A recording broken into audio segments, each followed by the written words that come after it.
Hey, welcome to the Joe Show, Friday edition, right?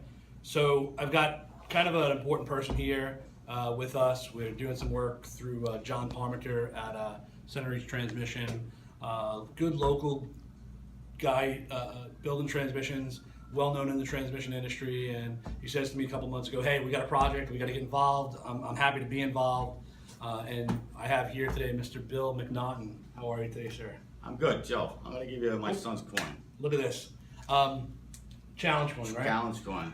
So I'm never going to do this justice. So I'd like to maybe just have Bill tell us a little bit about what project we're working on, what he's doing, why we're doing it, what he's been doing. Bill, tell us the story. My oldest son, James McNaughton, was killed in Iraq in 2005, and I have a '69 Chevelle I've had since 1978 when I was in the Army. I was stationed at West Point. Jimmy was born at West Point. This is the first car his mother was ready to deliver. Drove his mother there, 115 miles an hour over Bear Mountain Bridge to get there in that thing. Delivered him, took him home. It's the first car he ever rode in. We put this car back together in 2003. My older brother, my younger brothers put it together. Joe, I just drive it and beat the hell out of it. I break it, they fix it. So my son was talking to Jim. My older brother Jimmy's a Vietnam veteran, so I named him after Jimmy. And so Jimmy always wanted 1,000 horsepower, and back 10 years ago to make it too radical for you. He said, "Yeah, you can't drive the thing." So this year I did it. Put a 638 big block in it. It's 760 horse, just on motor. Who built the engine? B&B Motors. Okay. Glenn, I don't remember his last name. Okay, Glenn from B&B. Right, and Oceanside, and a F2 Pro Charger. Nice. We hit the number 1144 on horsepower and 1,000 foot-pounds of torque from 4,800 to 6,000. So Nice. I had 12 pounds of boost. So we did it this year, and we're just getting it together. And So what's the performance goal? What are you trying to get to? 9s. Okay. How fast have you been with this car? I've been at 10.8 at 125. Okay. Foot braking it, no power, no button or nothing. Me just Okay. smashing the gas, let my foot off the gas and go. Leave it in and drive. And you drive this car all around? All around. This motor I had in there for 4 years, I put about 7,000 miles. I go all over. I go to Oyster Bay, I go all the car shows. And one of the biggest things is my son's buried out at Calverton. So I like cruising out to Calverton in the car. Me and the wife will get in the car and go out there. So, and the biggest part of this whole thing, my son actually got to drive this car before he was killed in August. We put a 454 GM crate motor in it. And he actually got to drive it. He was home in June in 2005 on leave before he went back to Iraq. And it was his goal, my older brother's goal, to get him to drive the thing. So the best part of that was the air conditioner compressor froze, and he panicked. He didn't know what to do. I was better. So just cut the fan belt off. But he actually got to drive it, which is good. So we talk about all these cool race cars, and we talk about, we broke this record and we broke that record, and you see guys on TV wearing our hat, but really it's about families. It's not about maybe the big budget race teams. It's about guys who build cars, had cars from brand new. This guy had his car, lost his car, got it back, and it's about families and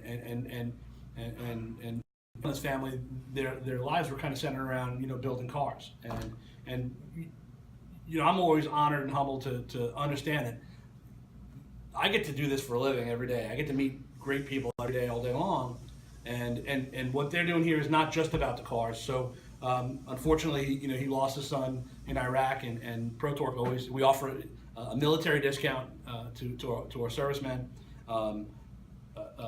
Bill was also New York. Retired NYPD. Right. I did 5 years in the Army myself. Yeah, so these guys service. These guys, we want to support them in any and every way. And so I'm psyched to be part of this program. But it's not just about his family. It's not just about what could be a tragic story of losing a son. It's about keeping people. To understand that these military guys, they need to be taken care of. His son's gone, but there are many military guys that are coming home, and they're going to be building cars with their dads, or they're going to be building cars with their sons. And so they've started a bunch of foundations, and they do a bunch of fundraising, and this is ultimately what this is about. So he's building a car because they raised a lot of funds, And tell us a little bit about, kind of, what you're doing, where you can be seen, that type of thing. Every January, for the last 12 years, we have a fundraiser at Mulcahy's in Wantor. They have 1,000 people come to the, and his friends, he went through 3rd grade, run this. Me and my wife, we're there for the support, but his kids, his friends, it shows the character of the man Jimmy was, that put this together, and they do it every year. And I do a golf outing. We just did it again, 11 years now at Harbor Links in Oyster Bay. We've been there for the last 8 years. Where can we find information about Jimmy's website, jimmymcnaughton.com. Okay. You just push Jimmy McNaughton, there's all sorts of stuff. And if you're local, if you're in the New York, Long Island area, there's a street named after there? Between on Nichols Road, between Middle Country Road and Expressway. They did that in 2006. So I get a lot of phone calls on that. I've actually, my friends are Suffolk County cops, and I hear people pulled over, and they said, yeah, we're parked by Jimmy McNaughton's sign, so they know exactly where to go and stuff. And actually, one of my brothers has one of the signs. Somebody knocked it over, drunk driving, so Jimmy's got one, and they put a new one up, so he's got it hanging on his fence at home. So. Well, look, guys. Thank Joe, you so no, much thank for coming you. down. I really appreciate it. This I'm going to appreciate cherish forever, and we're stoked to be part of it. And listen, I don't care if you're from New York, or if you're from from down south, or if you're from the Great White North. Other countries. It doesn't make a difference. You want to support your servicemen. We want to support our servicemen, and we basically just want to say thank you so much. So, thanks for tuning in to the Joe Show. We'll see you soon.